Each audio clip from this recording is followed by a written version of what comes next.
Zaxby's indescribably good, although Corey is going to try the impossible and perhaps describe just how good Zaxby's is.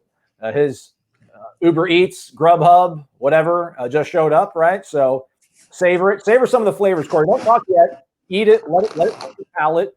Explore. And before we begin, obviously, let's talk about what's going on over at warchant.com. On Friday, Florida State will begin preseason camp. Thursday, there will be a press conference, a virtual press conference. We'll be on it. We'll bring you all the highlights, and we'll talk about it on Friday's show.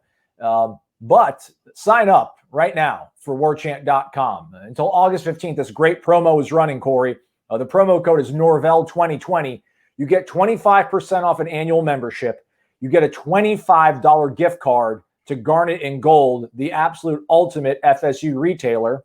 And then Gene Williams is like, give him 3 free months on top of it. So, if we're going to crash this freaking season, let's all do it together and let's save some money while we're doing it. So sign up, get involved. Norvell2020 is a promo code. This is, bar none, the best deal. We do it, I think, maybe once a year, and it's usually around this time. So use that promo code, 25% off, $25 gift card, and then you get 3 free months on top of it. So that'll take you through, season 1, and then as we start climbing in the middle of season 2, when we get our sights set on the national championship. So it's a great promo code. Use it, everybody. Also, thumbs up right now on YouTube. Hit it. Thumbs up, like it, subscribe to our YouTube page. Corey, have some of the flavors registered on that palette of yours?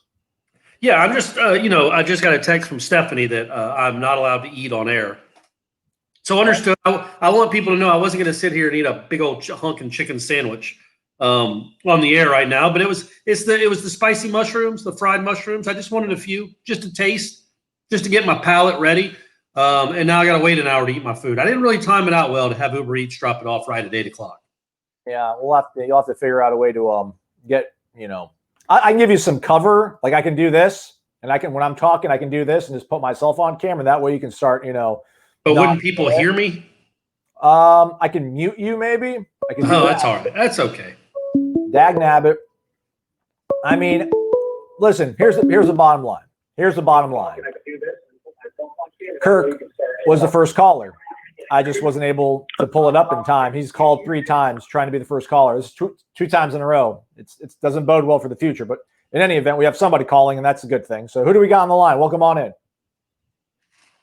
Oh, it's Matt AMCZ. What's up, boys? Oh, here we go. What's up, Matt? That's a suitable backup. Right. How you doing there, bud? I can't believe that I got ahead of Gator Kirk. I thought he had like a special line or something. I mean, it's my fault. It's human error, and it's my error. Well, hey, what's up, guys? Thank you for all you do. I got a take on the interview with James Blackman's coach this week. That was very good. I know he's his uncle and his stepfather or godfather and all that, and he's very close to him. But it was very telling, and I couldn't help but get past when you asked Aslan at the end of the interview, what's the difference? And he said, man, it's just coaching. When Jimbo was there, love him or not, he was hard on him, just constantly working on him. I just can't help but think, I left that interview thinking that this kid may be able to have, a great season with disciplined coaching again. And I'm rooting for it. And, I'm going to do my best, Corey. Like, come on, man. Like, why can't we kick butt this year? We got a lot of good talent on that team. I'm fired up. Football's only a month away, and I'm optimistic. So I just wanted to say that, and thank you guys. Absolutely, man. Thank you, man. It's a long month. Corey, go ahead. What? No, I was going to say it's a long month before football actually starts, but we're all crossing our fingers. And yeah, I bring it up all the time. Aslan does too. Blackman's last 4 games of his freshman year were probably the best 4 he's ever played. The Florida game might be the best considering the opponent and the venue. I know it wasn't a marquee Florida team, but still, I thought he was pretty darn good the last 3 or 4 games of that freshman year. And then he just took a big step back, and then he just seemed to devolve a little bit last year. But yeah, I mean, good coaching. Picking his spirits up, letting him know that he still can play if he makes a few mistakes. I don't know. Maybe he's always looking over his shoulder, and that affects the way he plays. So I'm not giving up on the kid. I mean, I like I've always said, I think it's 51-49 that Chuba starts, but I'm not. That's barely an edge at all. So I would not be stunned if James Blackman played and started. You know, and you root for the kid. You really do root for him because he really does matter to him. So hopefully things can work out. I honestly believe that. Hopefully things can work out and if he starts, he can have a nice season. Yeah, just, everybody needs a good supporting cast, and sometimes it's not just your teammates; it's the coaches as well. So it's hard for us to probably overstate just how dysfunctional things were the last 2 seasons, especially on the offensive side of the ball, because that was sort of his hallmark. But with a sort of focused, detail-oriented staff that's going to be very, accountable-driven, and has been on since day one, and that's something that he appreciates, is obviously a good sign. For all the foibles and the shortcomings of Jimbo, like Jimbo is a guy who got it. He knew what had to be done to make things happen. And I think for as much as he was around maybe some successful programs, being around the Harbaughs, like Willie never really put it all together. It's just a different sort of challenge and task when you're at USF. And a guy like Quentin Flowers is just kind of like I don't want to say plug and play, but I mean, when a guy's that dynamic, he can kind of just make things happen on his own. You don't maybe need to be as, on the P's and Q's with them. So it does sound like, James and the team entirely is pretty sold out and sold into what Mike Norvell wants to do. So by all means, be optimistic. No reason not to be. So. Man, these mushrooms are good. Well. Sorry, go ahead.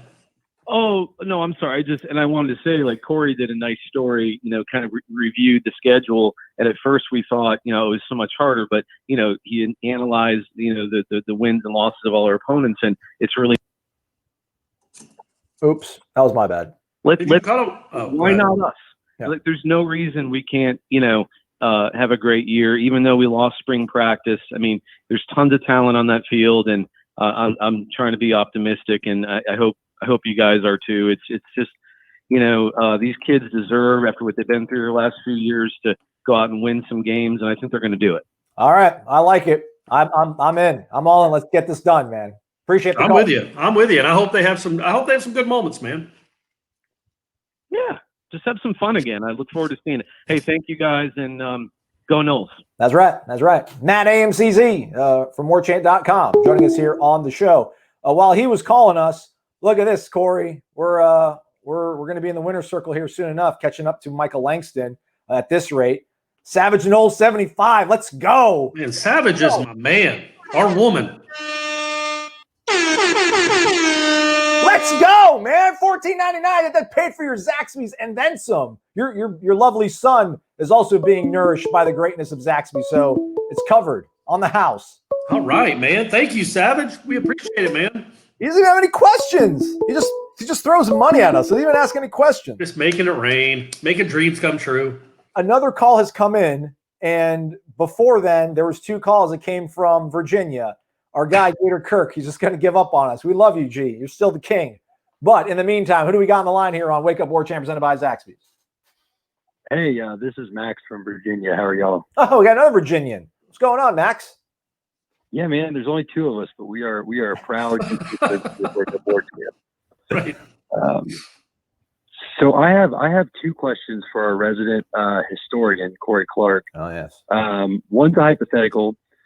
The first one is, what do you think happens if Joe Mauer decides to turn down first-round money and comes to Florida State instead? I mean, it would have been bad news, I guess, for Ricks and McPherson. It got so dysfunctional so quickly that I don't know that his talent, and to be honest with you, he was apparently a terrific high school quarterback, but we don't know exactly how good he was. I can tell you this, the Florida State baseball team might have a national championship. But I don't know about how much he would have impacted the program just because of who. I don't blame it on Ricks as much as I blame it who was coaching Ricks, and I don't know that even the great Joe Mauer could have overcome what that coaching staff kind of turned into. I think they would have been better. I think it would have been a quarterback they believed in.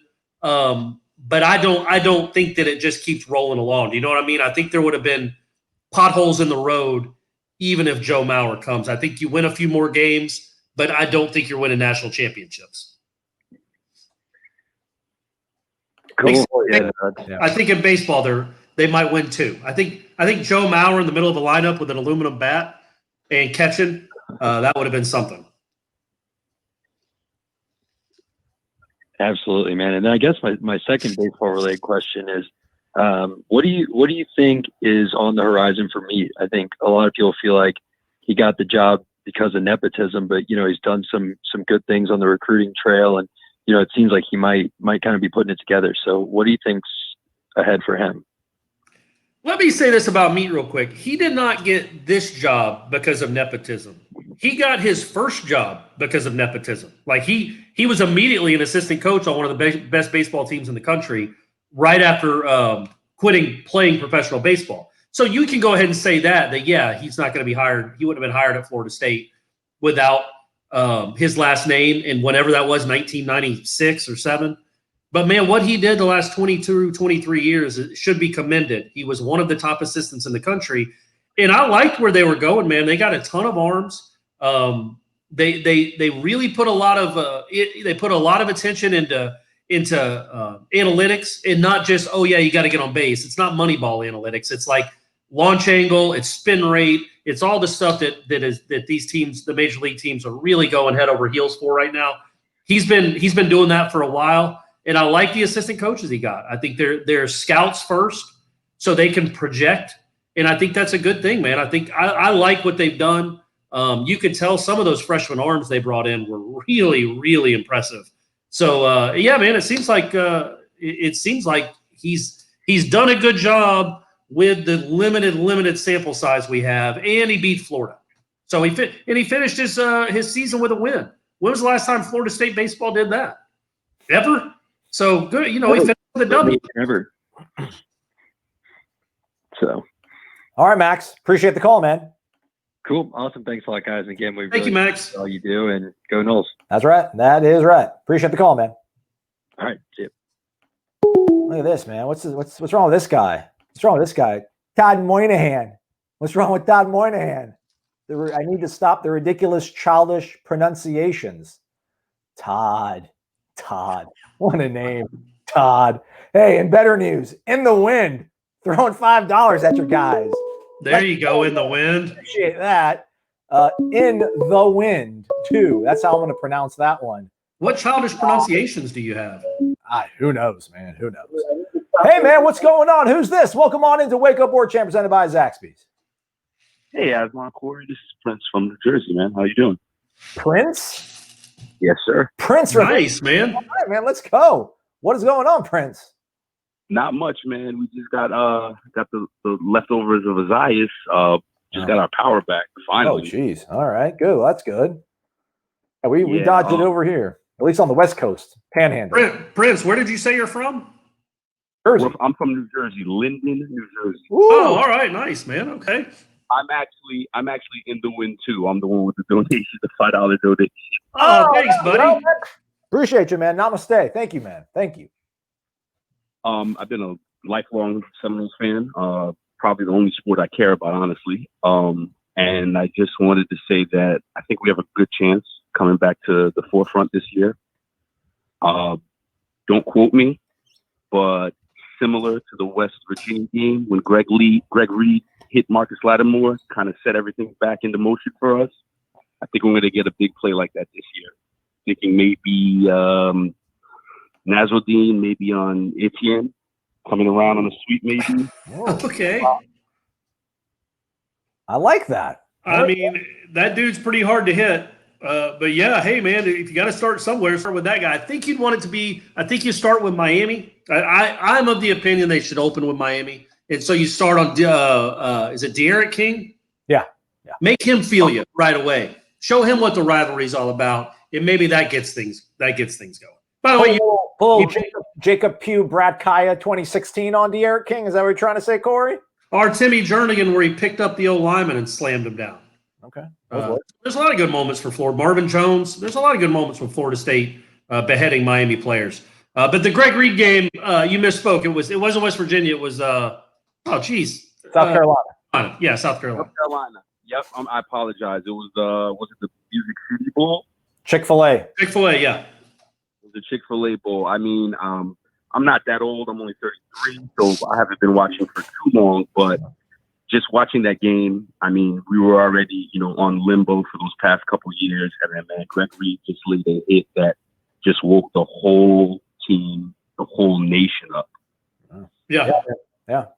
It can change. I agree. And they rolled that right into the number 1 recruiting class in the country 6 weeks later or whatever that was. And then 2 years later, we're out in Pasadena watching a championship. Those were the days, Aslan. Those were the days. Corey, I'm telling you, Corey, that's the formula for this year. We're under the radar. Everybody's doubting us.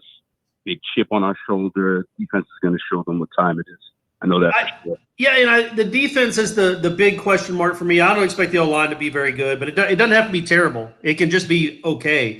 But if the defense takes that big step, this team, it's got talent, man. It's got NFL talent, and it's got a chance to surprise people. It does not. I don't think it has a chance to win any championship of any kind, but it has the chance to surprise some people, like that 2010 team did, and finish in the top 15 in the country and get the train rolling again. Just get it back on the tracks, rolling, instead of off to the side of the mountain and disheveled. We need that train back on the tracks. And, anything that can get that jump started would be great. Yeah, man. Hey, guys, thanks for taking the call. And always go Noles, man. Thanks for the donation, man. Appreciate it, Prince. Thank you, Prince. All right. Talk to you guys soon. Bye. Yep. While Prince was talking to us, Ed Lamox? I'm going to say Lamox on that one. Lamox, okay. Ed, appreciate you. Maybe it's Fireman Ed. Maybe he's also up in Jersey. Thank you, Ed. Perhaps. We appreciate that. And then look at this. Look at this, Corey. Let's go. Mark Adams. He's already called. He's already got his 2 cents in, but he wants to give us $20 American dollars. Let's go.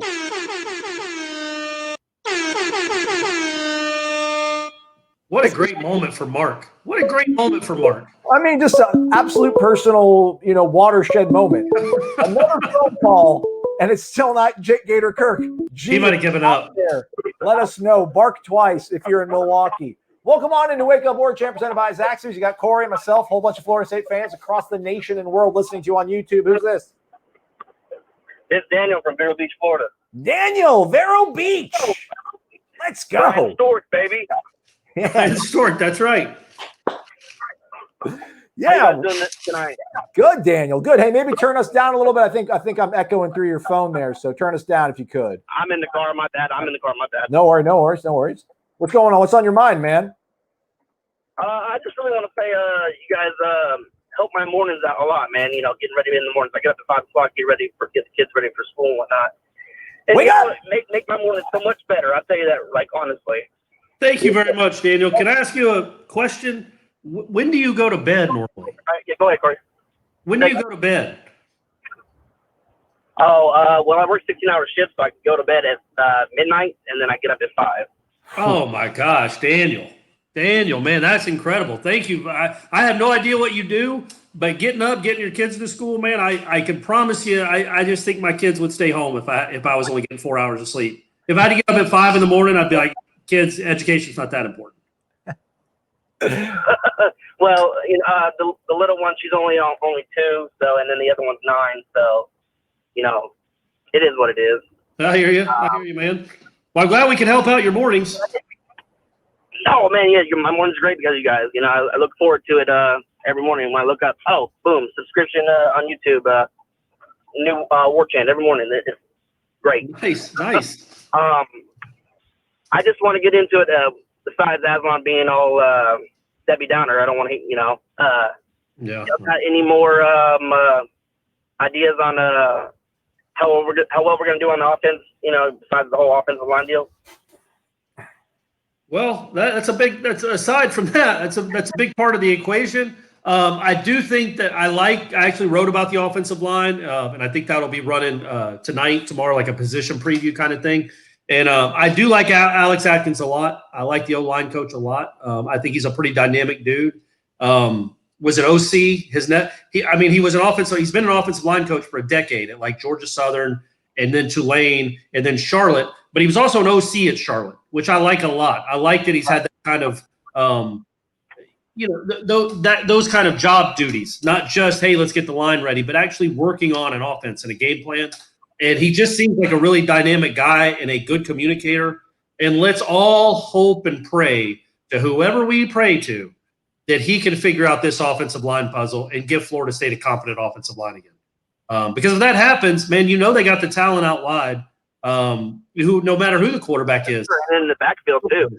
Yeah, they got talent in the backfield, and they got talent out wide. And the quarterback play should be okay, maybe not incredible, but should at least be okay. So if you can get a decent offensive line, that's the way these guys coach, the way Norvell and Dillingham, the history, the resumes they put together, that should mean a lot of points and wins, more importantly. I agree with you. I have one more thing, then I'll let you guys go. Do y'all know anything more about why Laybourne was let go besides team violation? Like, they didn't really clarify on what he did, or do you guys have any idea? I think it was a failure to communicate properly. Coach, is that what it is? I guess you could say. Yeah, and honestly, with somebody like him, it would not be like, oh, did you just talk back to me? Well, you're done. It would be the third or fourth type of. It wouldn't be one strike. I don't think. I think it must have been. We don't know. To answer the question, we don't know. And sometimes even if we did, I don't know if you broadcast stuff like that. But I don't know. I'm not keeping anything from you. But I just think it's a butting of heads between a new way and an old way, and the new way wins, and the old way has to go find somewhere else to play. Yeah, well, good luck to him. I would love to see him in the backfield again this year. But me too, man. I thought. Good call, guys. Appreciate it, Dan. You guys have a good night. You too. Thanks, Dan. Thank you, buddy. Bye. Man, going to bed at midnight, and then my guy Ray Pereira. Man, we need to have him on the show. He might own he might have like a minority stake in this company by the time toe touches leather when Florida State plays whoever they're going to play in week 1. Thank you very much, Ray, and thank you to Mark too, also and everybody that's donated so far. That's awesome. Oh, I think that was our guy, and it dropped. Man, he's going to get a complex. What is going on? He did give us a message on here on YouTube. I'm trying to pull up. Gator Kirk is alive and well, everybody. I'm just trying to confirm that for everybody on YouTube, the people that are listening to this podcast formula. But there he is, yeah. Still says he loves us too. What a guy. And then you just dropped him again. I didn't drop him, man.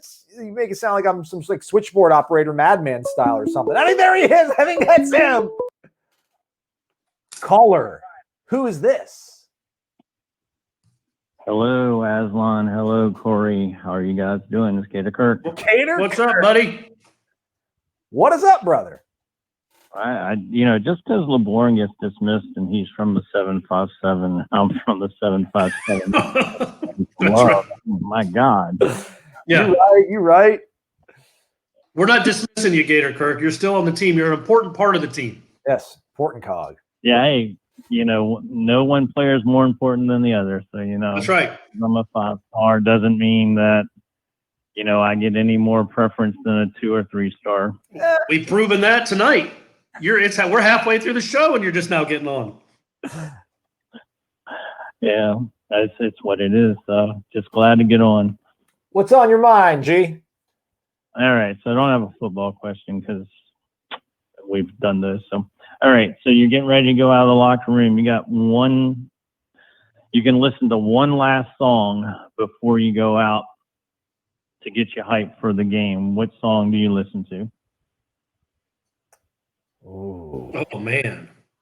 Oh, wow. I'm going to say, it's a little River Man, some LRB. I'm trying to make sure I got who sang this. It's going to be, I think it's a Ludacris song, but I don't think I can say the title. Move, blank, get out the way. Get out the way, get out the way. I know that it's 15 years old, or might be 20 years old at this point. Who knows? 15. But that song, if I'm driving in the car and that song comes on, number one, I'm honking at everyone in front of me, and I'm screaming it at them. But that, I don't know. That just gets me ready to go. It gets me jacked. Not that I'm ever jacked for anything, because what's the, oh man, I'm fired up to write this story.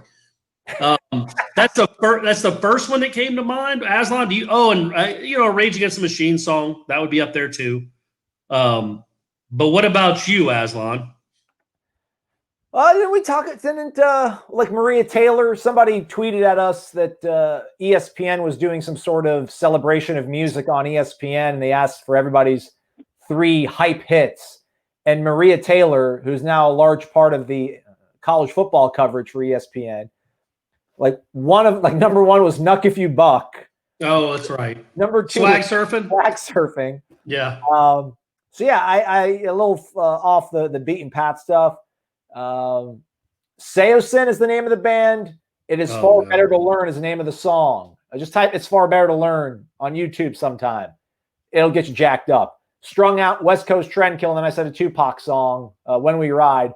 But maybe like GN, I think it's going to be a GNR song. Like maybe Welcome to the Jungle. Welcome to the Jungle is ever a bad one. That's a good one. That was Craig Kimbrell's walkout song. That's a good song. That's always a good one to get after. Yeah, and then anything Christopher Cross, like anything Yacht Rock. Yeah, you know what I mean? Like the Sailing, Take Me Away, all that stuff. Arthur's Theme, all that stuff gets you going. What is Gator Kirk's answer to this? Yeah, what's your song, man? Well, I'm usually a little hyped up and stuff, so I got to calm down. So I got to do "Rainy Days and Mondays" by the Carpenters. Just to bring me back down to a level, so I don't kill my own teammates. So okay, fair, that's fair. But if I'm on a good mindset, it'd be something like Linkin Park or The Cure, something like that. Okay. All right. Yeah, Linkin Park, I could see that. The Cure doesn't seem like a get you jacked up type of band, but yeah. Hey, there's no wrong answers here. And I saw somebody on YouTube just posted "In the Air Tonight," which I get, but it's literally just like a 25-second part of an otherwise 4-minute song. It's true. It's a lot of squeeze, not a lot of juice. A lot of leading us there to the cool part. You have to put up with a lot of Phil Collins just singing wistfully, and then we get to the cool drum part 3/4 of the way through the song. It's still an awesome song, or awesome part of a pretty cool song. Seminole Wind, Jane Newsom, right on it. A little Seminole Wind action. Yeah. All right, G, we appreciate the call, man. We're not doing Seminole Wind. Yeah. No, and if you've ever seen Genesis in concert, they every damn song's about 8 minutes long because they go through instrumentals. But you all have a great night, and thanks again for everything y'all do. And as always, go Noles. That's right, man. Thanks, buddy. Thanks, G. Appreciate the calls always, man. Take care. All right, no worries. Y'all have fun. Yep. Oh, Gator Kirk is a music aficionado. I wouldn't have pegged him as a Cure fan. Yeah. I'm trying to hide these things. Oh, there we go. All right. Oh, wow. This is good. Oh, by the way, everybody, we're going to be doing Renegade Express on Thursday this week. So I need to start a thread, but think of them and then post it on warchant.com's tribal council. And if you're not a member of warchant.com, look at the promo on your screen. Norvell 2020, 25% off an annual membership, $25 gift card to Garnet and Gold, and 3 additional months. Caller 770's in the house. That's Clarkland. Nice. Yeah, it is. Who we got? Tim from New Hampshire. Oh, Ken? What's up, Tim? I'm back. He's back like the sensation Zalid. Ken from New Hampshire is back. Second time and I'm back. All right, man. We appreciate you coming back, man. What's going on? A couple calls ago, we were talking about the offensive line. Okay. And on Friday, during the happy hour, I kind of brought it up, but we're talking more about quarterbacks. So in the 2020 class in 2021, for the offensive line, so Robert Scott is the highest touted, at least on the recruiting rankings. And every outlet that I've read is he's not even close. So is there anyone from the 2020 class or 2021 where you think could actually be a plug and play? And with that said, with Jake Slaughter dropping out, is it going to be a battle between Bryson Estes and Thomas Schrader to be our new center? Because it kind of feels like an Alec Everly all over again with those two guys. I don't know how good they are. I just know that they're high 3 stars or medium to high 3 stars, but I'm getting a little concerned, just like we all are, about the offensive line. Here's the thing about it. And, I'm not one of those people that say stars don't matter, because they obviously do. There's plenty, Alabama and Clemson are really good, and they always have a lot of 4 and 5 star guys. And they get 4 and 5 star linemen, which is especially crucial, or can be. I don't necessarily – you can win with 3-star linemen. I don't know that you can win national championships with across-the-board 3-star linemen, but you can win games. There's no reason for 3 stars to play like 1 stars. And that's what they've done recently. If you can get your 3 stars to play like 3 stars or 4 stars, they don't have to be All-Americans, then you got a chance to be pretty good. So I hesitate in saying that, they don't have a chance to be any good because they got a bunch of 3-star recruits. You don't know. You just don't. There's some projects in there. They're all, other than the guys at Alabama and I guess Georgia recruits, they're all projects when they get to college, offensive linemen. You gotta hope that if you throw enough numbers at it, that you can find 5 guys that can play at a winning caliber level, right? Because I wrote this thing yesterday, and it's hard to fathom how bad it's been. But it doesn't have to be like this in perpetuity. Like Brian Stork, again, I know there are more examples of 3 stars that don't pan out than 2 stars that do.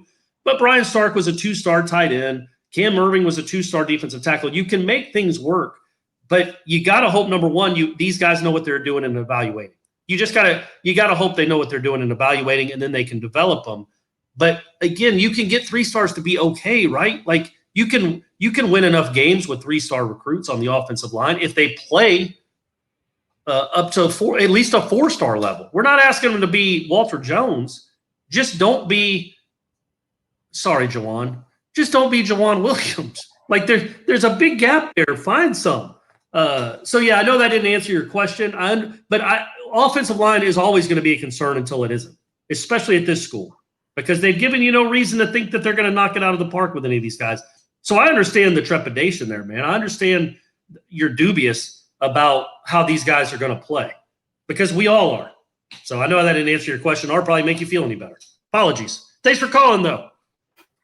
Maurice Smith would probably be a guy that could play center, so then they wouldn't have to go straight to Schrader or other options that are not a season. I think Maurice Smith's the guy that could probably swing and play center if it comes down to it, which it probably will come down to, because as you pointed out, there's not a lot left at the center position. So there is. And also the way college football is in 2020 and 21, there's always a portal with lots of transfers in it. You could find an answer that way. That might be your best chance in the short term anyway, to replace someone like that, to replace whoever your center is this year. Yeah, and I'm not even really counting Devontae Love-Taylor because he's a transfer. I'm just talking about straight up recruiting classes. Yeah. But however, I'm just as skeptical as the next man about star ratings and all that. And, I have more confidence in a 3-star wide receiver, because how do you know what he's going to catch or how fast he's going to run, versus an offensive lineman. It seems to me be more clear cut on he can block, he can move his feet, and he's a really heavy guy. And, I don't know. I guess judging 3 stars on positions are different. But Davian Johnson being the center, I don't trust him as far as I can throw Corey's clubs, across my kitchen, Right.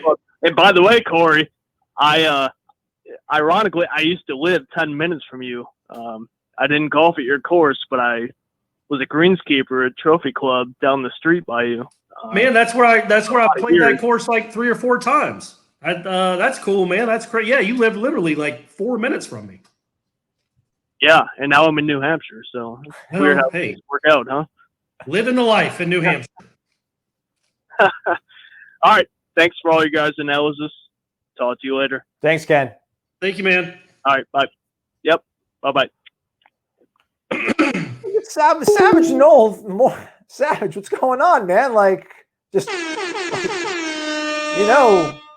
can say something to yourself. But I appreciate you giving it to us. $5 more from Savage Knoll. Any information on Malcolm Ray? I think whoever's manning our YouTube channel gave him some information. I didn't really talk about Malcolm Ray all that much last season. That was one of the guys that really sort of made executive decision on to bring on late in the process. He was really good in the high school level, but was kind of a tweener. He has put on a lot of weight in his play. Yeah, he has. It's noticeable. So we'll see how he kind of grows into that and grows into this position on the next level. We'll get back to that maybe a little bit in further detail here. But let's take a phone call, too. We try to balance everything, the urgency of phone calls and the urgency of cash money being thrown at us. Who's this? Who do we got on the Wake Up Warchant show live on YouTube thingy? This is Travis from North Carolina, living in North Charlotte, North Carolina. Okay. Queen City in the house? Queen City in the house?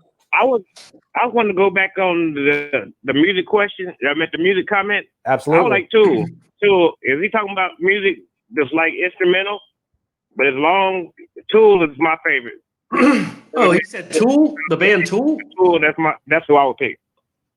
Stephanie loves Tool. My girlfriend is a huge fan of Tool. If that's who he's talking about, Yeah, Maynard, he's the shit. I'm sorry, but he's that guy. He's that guy. Maynard, I love Maynard. All right. Yeah, Lane Staley, Allison Chains. Lane Staley. All right. Allison Chains, rest in peace. What would music be like with him? It's a good question. That's a good question. But y'all have a good one. All right, man. We appreciate That's all I it. want to say. Thank you, buddy. You're welcome. Tool has a very dedicated fan base, Corey. As you can see, they even cross over into Florida State podcasting. That's huge. So we appreciate that from Travis from North Carolina. I don't know much Tool. I think one of their songs is Sober. That's the one I've heard. I think that's their hit, one of their big hits. So I do know that one, but I'm not all that familiar with Tool. Boom. Look at that. Daniel Gibbs. What is going on? The good Gibby. Daniel $9.99. Hey, most NFL players were 3 and 4. I think he meant star players. They probably all had more starts than yeah. Thank you, Daniel. We appreciate that, man. And yes, they are. Well, hey, look at Antonio Cromartie. Did Antonio Cromartie have 3 or 4 starts? No, he sure didn't. Yeah, there you go. Neither did Brad Johnson. Welcome on in to Wake Up Warchant, presented by Zaxby's Indescribably Good. The sensation salad and sandwich is back. Take advantage at your local participating Zaxby's. Who's this? Can I get a Zaxby's delivery? Oh, yeah. Yeah, man. Absolutely. Jeremy, Miami, they'll deliver it to our guy. How's it going, guys? Good, Jeremy. What's going on, man? Good. You guys have another excellent show, 5-star show. Oh, thank you, buddy. Thank you. Curious, can you guys give one offensive and one defensive under the radar player going into the year that people are not talking about that did not make your top 40 list? Ooh, didn't make the top 40 list. Didn't make the top 40? Or just people are not talking about as much that you think are going to surprise some people. There was somebody, we talked about this, and I left off my thing, and I'm like, oops, I forgot him on that list. I should have put him on there. Now I can't think about it because of all the pressure of live broadcasting. Did Dennis Briggs Jr. make it? Briggsy did. Yeah, he's number 36. That's under the radar. That's low radar. Here are guys that missed it. Kalen DeLoach, Derek McClendon, Jordan Young, and Carlos Becker missed the cut on the top 50. So yeah, and Jordan Young's an intriguing guy too. There's so many wide receivers to choose from, but that guy looks so smooth in the routes we see in practice. Now, again, that was 6 months ago. He might have gained 50 pounds for all I know. We haven't seen him in 6 months, but that kid looks smooth. He looks the part, fast. There's stuff there. You hope that it clicks, but that guy is somebody that we don't talk about at all. And I think maybe it's just because there's so many guys ahead of him. But maybe he has a chance to make a splash. I don't know.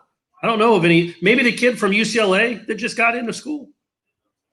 Is he off the radar, would you say, Aslan? Yeah, that's absolutely. That's absolutely. Yeah, that qualifies. All right, well, I named 2. So, Aslan, you go ahead and name 2. You named 2 defensive guys.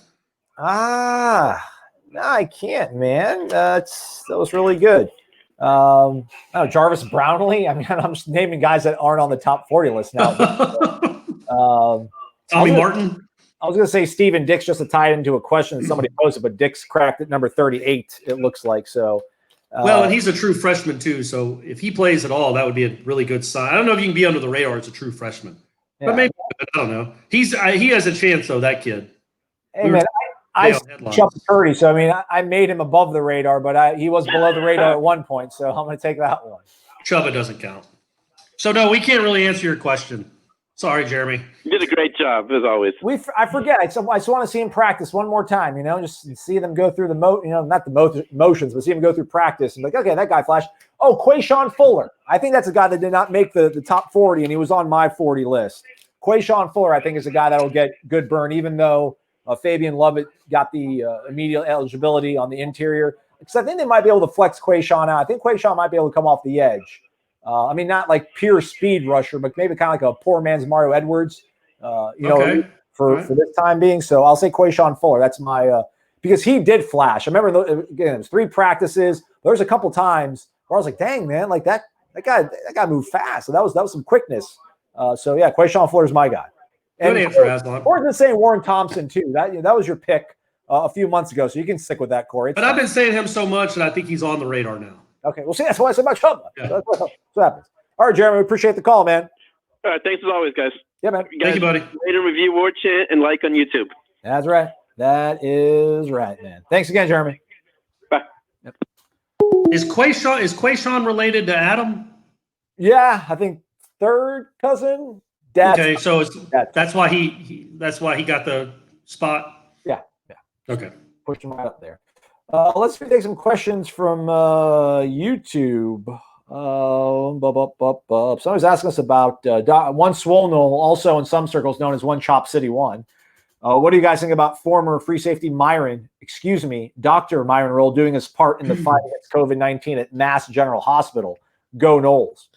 It's crazy. I mean, I think it's almost kind of like a backhanded compliment. Like CNN puts him on TV because it's this former football star. I think a lot of it's because he did play at Florida State. Like if he played at Duke or Northwestern or, I mean, places that you would think crank out doctors on the regular.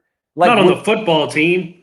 I mean, it's pretty remarkable to be like the number 2 player in the country in high school. And now he's like a neurosurgeon, right? Yeah.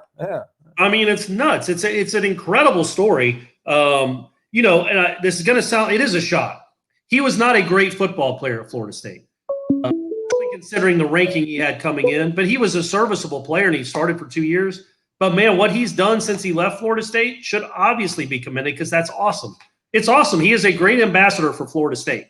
That one of their former players, not just taking part in the fight against COVID, but is a neurosurgeon or some sort of surgeon, brain surgeon. I'm going to look it up. That is a neurosurgeon. Well, I know, but he's got to have a real title. I'm going to look it up on. Well, also, I think he did a really, admirable job when that storm hit the Bahamas, either last year or the year before, in rallying around and trying to get some aid back to his home country. So, yeah, man, Myron Roll is the dude, man. Think about guys like Pat Watkins or Derek Gibson, how talented they were and what they did in the NFL, at least Derek Gibson. But, Myron Roll's legacy probably will preserve and age a little bit even better than theirs because of what he's doing for humanity. So that's pretty cool. Who we got here on the phone line? Thanks for hanging tight on Wake Up Warchant presented by Zaxby's. Indescribably good. Who's this? This is Doyle from Tallahassee. Doyle. All right, man. Doyle, where's your home course in Tallahassee golf at? Do you golf, Doyle? Oh, man, I usually play at Heilemann. It's real close to my house. Dude, and I always play the Fred Belitnik golf tournament there. Oh. So, all right. That's how it goes. They do that at Heilemann? What's that? They play that at Heilemann?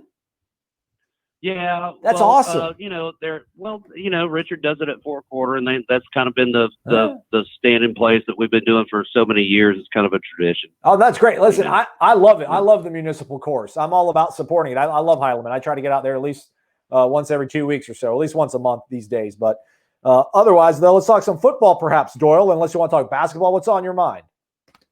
Well, I'd love to talk basketball after the rankings came out, but let's not go there right now. Really, what I want to talk about is Recently, Dave Black with the Marching Chiefs came out on the news last night and talked about, how they're going to do the bands and everything, at the stadium for the games. And it's like a huge topic about what they're going to do. And, I do have a little bit of insight what's going on, but it's all still in the works. But, some of the old school ways of doing the band are probably going to come out now. Tailgating, maybe not. I don't know. How does everybody feel about not having a halftime show now? What are they going to do with the band? As far as when the game is being played? As far as I know, that it's all up in the air. I mean, they're going to try to put the band in the stands, but they've all got to be separated. It's a big to do. A lot of the ACC, SEC, people have to deal with the same thing. It's not just Florida State. Everybody's got to deal with how are they going to deal with the band, and so. The big difference, though, is that none of those other schools have the Marching Chiefs. And I'm not just pandering to the people watching this show. The Marching Chiefs are a great band, and they win every halftime show they're ever in. They're really well. I mean, they're awesome. They've been awesome forever. So that is a bummer that they don't get to take part in the festivities like they normally get to take part in. I just hope you have to figure out a way to have them in the stadium. I hope they can figure out a way to do that. I think that part is going to happen. Yes, they can't on the field. They're not going to put them on the field. That part's going to happen. On the field will not happen. It's already been stated with the ACC. Yeah. That the bands will not perform at halftime. So that's already been done. Yeah, so that's a bummer. Figure out how to incorporate the bands and into the hoopla and the motivations. So there's a lot of things in the works right now. So that's going to be very interesting. It's going to be very interesting to see. Let's see what everybody, people on YouTube, react, post. What do you think? Are you going to be bummed out if there's not halftime shows by college marching bands, namely the Marching Chiefs? Let us know on YouTube. I will post some of the comments up on the screen.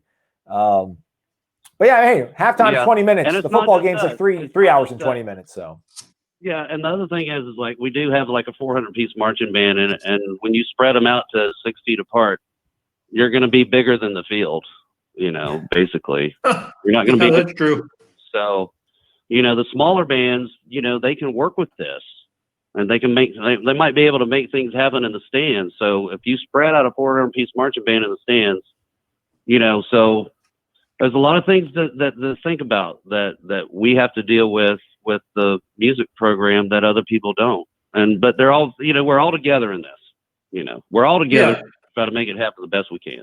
Well, we're all together in it, not just the band and the football team, like all of us, all the Florida State fans watching the show. People that do this too. Like, where the cheerleaders going to be too. I mean, I don't know yet. Yeah, these are questions that need answers, and we're running out of time. But good news is we'll probably find out sooner than later. Let's hope we find out. That's the whole plan. We'll find out in a month what they're all going to do. Yeah, baby. All right. Thanks, guys. Thanks, Doyle. Thanks, Doyle. That's right, man. That is right. MC MCAT DT. Marching Chiefs. Yeah, MCAT DT. Yeah, that's how it goes. Miami's band, they've been socially distancing for decades. The band of the hour, there's like 12 people in that band. Oh, look at this, man. Look, Daniel Gibbs throwing more money at us. Daniel Gibbs is on fire. Oh, the phone call dropped, unfortunately. Aslan, are you going to start taping video practice again, or is that a no-go? Figured you could work it out.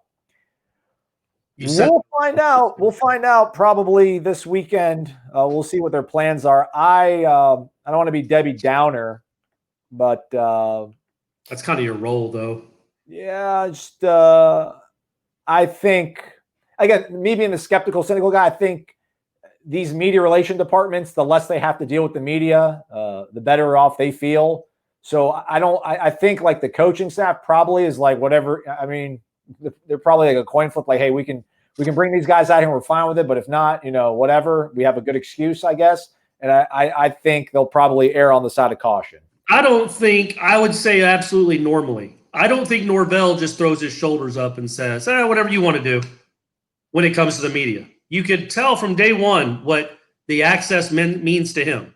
So I do think, again, we have there he is right there. There he is, Norvell 2020. That's your promo code. That's right. I do think that it matters to him, and I do think he's going to try to because, again, it's not us media talking about, man, we need to be out there. If we videotape practice, you get to see it. If we watch practice, we can report back to we can report back to you, so you know what's going on at practice. It so benefits the fans when the media is allowed there. So hopefully they'll allow some sort of it. I don't think he's looking for an excuse to get rid of media access. I don't think he is. I think the people who have to deal with us are. Let me ask you this before we take the call, Corey.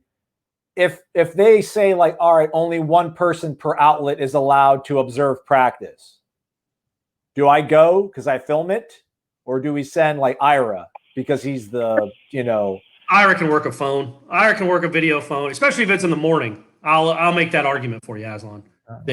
Ira knows how to video things on his phone. All right. That's fine. All right. Sorry about that. Thanks for hanging in. It's Wake Up Warchant presented by Zaxby's. Who's this? Hey, how we doing, guys? This is Mike from Ocala. Mike, okay. Mike from Ocala. Mike? What is going on, man? Hey, I'm doing great. How are you guys doing tonight? Good. Hey, Mike, I know Ocala is like the home for purebred, thoroughbred racing horses. I found out this today. Do you know that hippopotamus, the word hippopotamus actually comes from the Greek word for river horse? So I did not know that. There you go. We all probably learned that. We all probably what a wonderful moment in Wake Up Warchant history that was. That's what we try to do.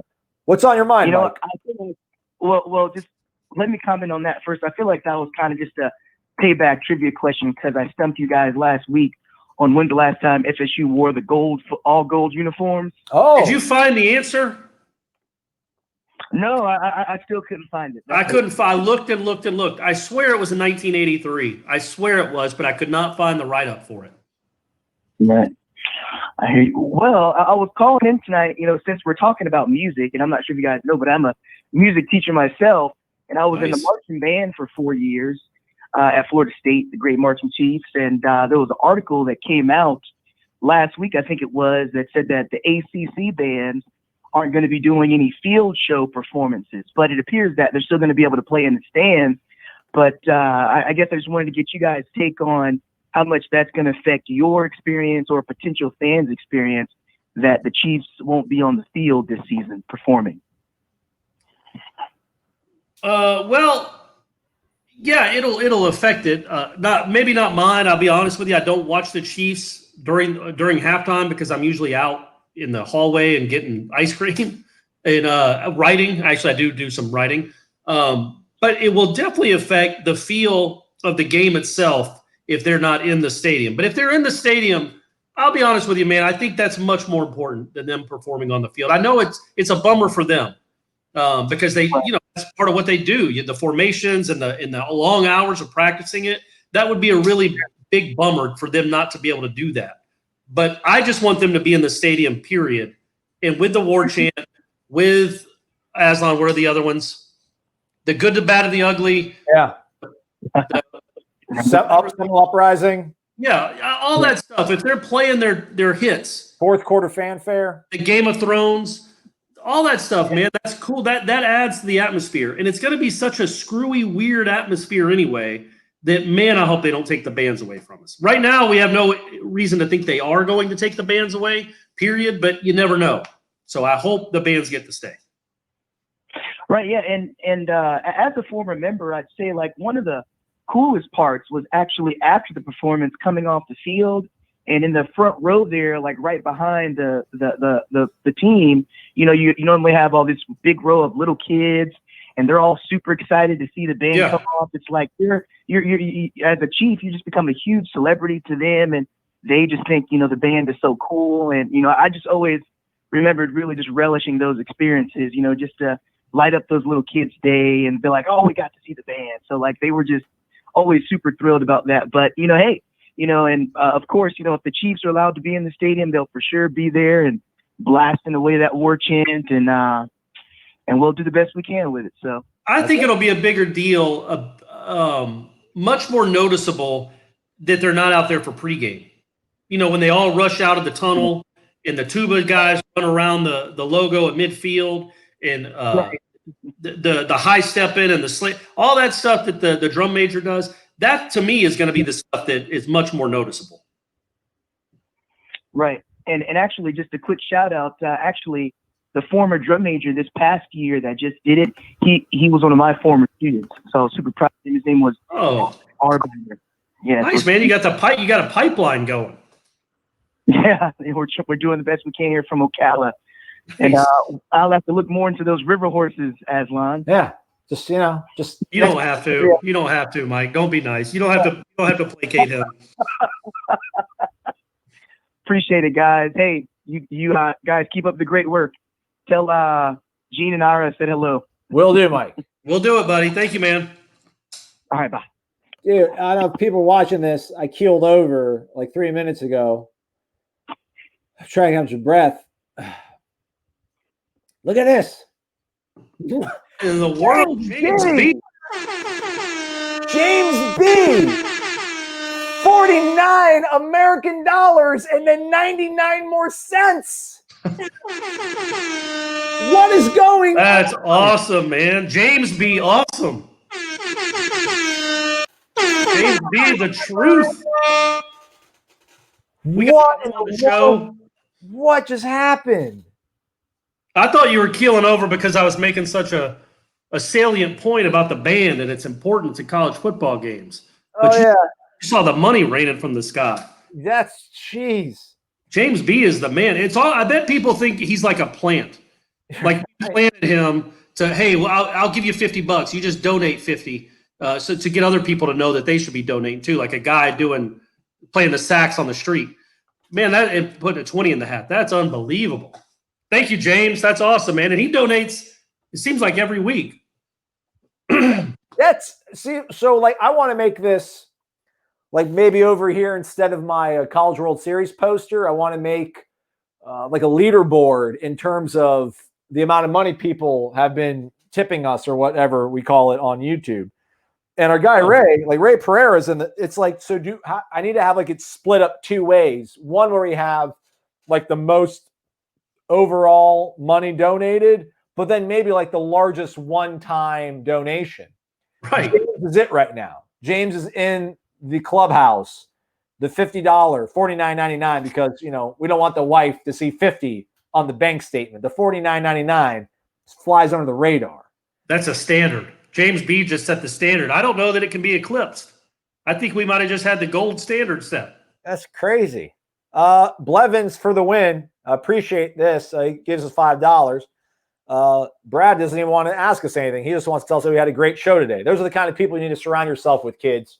It's positive, uplifting people that don't ask what you can do for them. They just want to help you reach your goal. Don't take a shot at my man. What was the question? You took it off the screen. I'm going to return to it. Oh, okay. Sorry. I'm sassy tonight, Corey. Chill out, man. My fault. Well, I still got my chicken sandwich I've been waiting to eat for an hour. I was trying to give you cover with the Norvell promo on the screen, but Blevins for the win. How about you guys do a color commentary of the games this year, or maybe like a live stream of the game if media is not allowed in the stadium? Well, let's not talk that. Let's not talk that stuff, Blevins. But I bet what we could do, if we're not allowed in the stadium, we could just record ourselves watching the games on like a Zoom video, and people could like watch it with us, just like this. Like if we're watching it on TV, you could watch it with us. And then live stream it that way. That's not a bad idea. We might need to incorporate something like that. I think people want to hear our witticisms during the course of a game. You always say that it's fun to sit next to me in the press box. What about the IMG Radio Sports Network and Gene Deckerhoff and Tom Block? Well, we're not broadcasting the game. It's just us watching the game. I know, but then people aren't going to listen to Gene Deckerhoff. I see what you're saying. Well, hey, it's 2020. We got to adapt, Gene. Blevins for the donation. What's going on? What's going on? This is crazy. What is going on? It's madness. Back from the grave, Mark Adamczyk with $50 out of Naples for your guys. Get him on the board. Put him on the board. One more, just. We hear 51. $51. Yeah, can we get 50, 51, 51? Can we get 51, 51? That's awesome, man. Anybody? I was actually in the middle of telling Blevins like it was tough for him. Now he's been sandwiched in between two $50 donations, and he gave $5. But we appreciate the $5 too, man. I'm not being dismissive, for real. And I'm not being sarcastic. We appreciate all the donations. We don't even really ask for them, but you guys give them, which is just awesome. It really does mean a lot. That's very, very nice that you guys are doing that. Hey, is Mark D the Aslan equivalent of YouTube? Says, I have a tip. Can you talk about football? How about a question mark at the end of that there, Mark? He wanted to talk about recruiting 10 minutes ago. Can you talk about recruiting, please? Nah. How about tomorrow night, Mark? Tomorrow night you can there's a whole hour dedicated to recruiting. Yeah, there will be. I do know that we'll be dropping the defensive end hot board here in the next day or so. Okay. Andre Jackson continues to be the leading sort of candidate to hop on board the Norvell train. We'll see if it comes to fruition here soon. But I know the defensive tackle hot board dropped. Tywone Malone, obviously, from New Jersey, I think. Two-sport guy, Cecil Fielder clone. Okay. Does like baseball, we don't know if he likes meat, but he should like meat. I mean, if you like baseball, you like meat. It's the way it works. Meat is baseball. Sure. So, yeah, Tywone Malone's one of those guys, obviously in the mix, probably the biggest fish out there. So that's a thing. And Luke Altmaier, what is going on? I'm going to stop talking about football, Mark, and recruiting. Ronald Shores, what's going on? This is crazy. Tell the people that are listening to the podcast what's going on, Corey. I got it. Ronald Shores just gave us $50 too. He said, "Let's go, Knowles. Love you guys," with 2 exclamation points. Buddy, we love you too, Ronald Shores. We love you too. I mean, we got to go out. We got to go out on a high note. Ed Lamo's back with $5 more. Ed, it's fine. You don't have to play. It's fine. Yeah, you do, Ed. We all if it counts. We appreciate it. I feel like like a telethon almost, but it's a telethon. We're just here talking football. Well, not according to Mark D. We're trying to talk some football around here, and you guys just give us money. It's awesome. It's awesome, and it's all going to a worthy cause, which is called warchant.com, to keep the lights on. It has not been a great year. I'm not playing nobody's playing a violin for us. But it obviously hasn't been a great year for anybody associated with college athletics. So it all helps, and it's all very important, and it's all really, really cool that you guys are doing that. Yeah, it's amazing. All right, we're gonna transition out of here. Corey will have a story about the offensive line dropping, probably for you folks on Wednesday. We will record Renegade Express tomorrow and drop it on Thursday for you. Again, Michael Langston has a defensive ends hot board that's going to be coming out later this week. Thursday, again, virtual press conference with not only Mike Norvell, but all the coordinators, defensive, offensive, and special teams. So that's John Papuchis on special teams, Adam Fuller, defensive coordinator, Kenny Dillingham, Adam Fuller, defensive coordinator, Kenny Dillingham, offensive coordinator. And we'll probably have some players as well. We'll flip all that for you folks first thing we can on Thursday, and we'll be able to break it down on the show Friday. Ira will join us here on Wake Up Warchant Friday to share his insight and thoughts into how things went down. So Ed, Ronald, Mark, Ray, Blevins, James, all the folks who donated. Daniel did it twice. Daniel Gibbs, the good Gibby. Everyone who donated, really super appreciate it. It's awesome. I'll for Ray. Ray wanted me to wear a Florida State thing. Let's see if I can reach back here. Let's see if he likes that one. Nice. All right, we'll put that one on. And we got Zaxby's too. We're representing both ways. Yeah, get the sensation. It's back. It'll make your day better or something like that. For Corey, I'm Aslan. Thanks for watching and listening. We'll be back with shows for the rest of the week. It's football season, Corey. We got to go back to work. Let's do it.